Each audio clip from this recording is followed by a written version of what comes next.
जाळं पसरलेलं दिसतंय. रुपाली चाकणकर यांच्या जे बहीण आहेत त्यांना देखील शिर्डी पोलिसांनी नोटीस पाठवलेली आहे चौकशीसाठी. काय सांगाल? आणि आता ते SIT स्थापन आहे, चांगल्या प्रकारे चौकशी चालू आहे.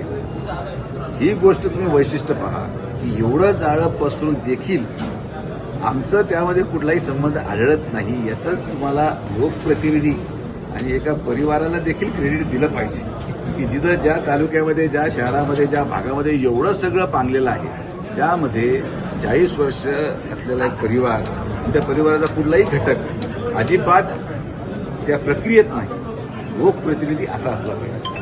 काही लोकप्रतिनिधी प्रत्येक ठिकाणी दिसतात, प्रत्येक कॉन्ट्रोवर्सीबरोबर दिसतात. तसे लोकप्रतिनिधी समाज हिताचे नाही. तुम्ही कुठली कॉन्ट्रोवर्सी काढा, तो व्यक्ती तिथं फोटोमध्ये दिसणारच.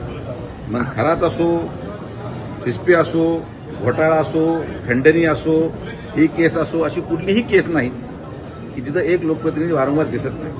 आणि इथं एक असा परिवार आहे जो 40 वर्ष जिल्ह्यामध्ये राजकारण करतोय, पण त्याच्या जिल्ह्या मतदारसंघामध्ये खाली जे काही झालं त्या प्रक्रियेमध्ये कुठंही लांबपर्यंत आपला कुठलाही संबंध आढळून येत नाही. माझं सांगायचं तात्पर्य एवढंच की खरात प्रकारामध्ये जे गोष्टी घडल्या त्या निष्पाप लोकांचं बळी गेला.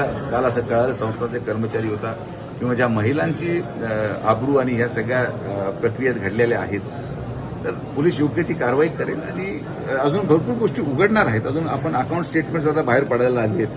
काही त्या ठिकाणी मी मान्य करेल की अकाउंट स्टेटमेंट्स आल्यानंतर बरेचसे लोक हे कोणी ना कोणीतरी पदाधिकारी असू शकतो पक्षाचा, किंबहुना कोणत्या पक्षाचा असू शकतो, त्याच्या खात्यामध्ये पैसे टाकतो, आमच्या गटाचा एखादा माजी नगरसेवक असेल. पण ते प्रकरण व्यक्तिशः कार्यकर्ते हे प्रत्येक पक्षात असतात आणि त्यामुळं भविष्य कालावधीमध्ये होणारा एखादा विचार किंवा आरोपापेक्षा मी आत्ताच स्पष्टीकरण देतो की जे कोणी आरोपी असतील त्यांना पोलीस कारवाई करेल आणि सगळ्यांना उचलेल.